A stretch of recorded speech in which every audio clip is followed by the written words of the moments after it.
Here are some of the most underrated artists from Down Under.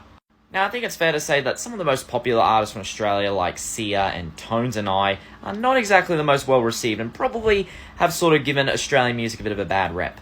But I'm here to show you why Australian music has much, much, much more than just those artists like Tones and I or Kid Laroi, so let's go through them. If you like subtle R&B mixed with some soul and hip-hop, then maybe this Sydney artist is worth checking out.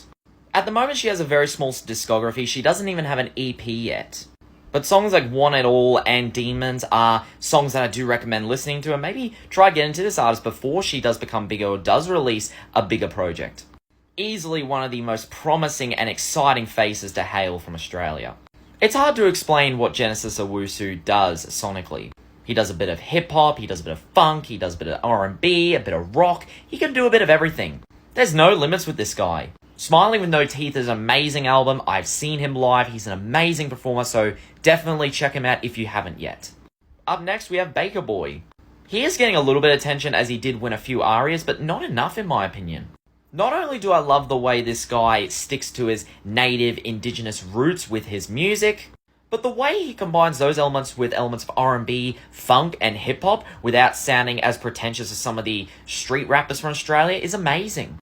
And also, he's a terrific performer as well. Check him out.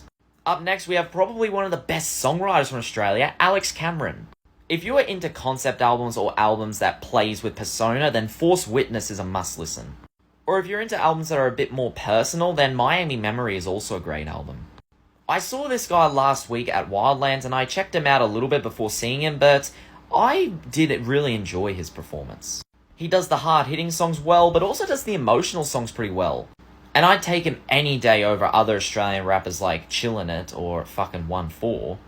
I know Noiseworks were fairly popular during the 80s, but I feel like their impact to Australian New Wave does get a bit overshadowed by other artists like Icehouse. And I think Australian New Wave gets overshadowed as a whole. But yeah, they definitely got some really catchy hits, and I've even had the pleasure of seeing them live as well. Even at age 60, John Stevens can still perform his ass off. And they just released a new album as well, which was not too bad.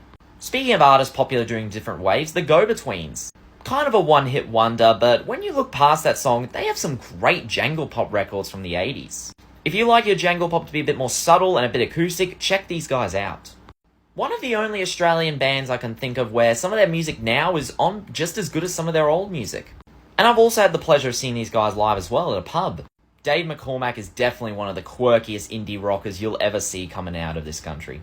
If you're a fan of Northlane but you like your music to be a bit more progressive, maybe a bit of gothic, then Future Static is a must listen. Definitely check these guys out.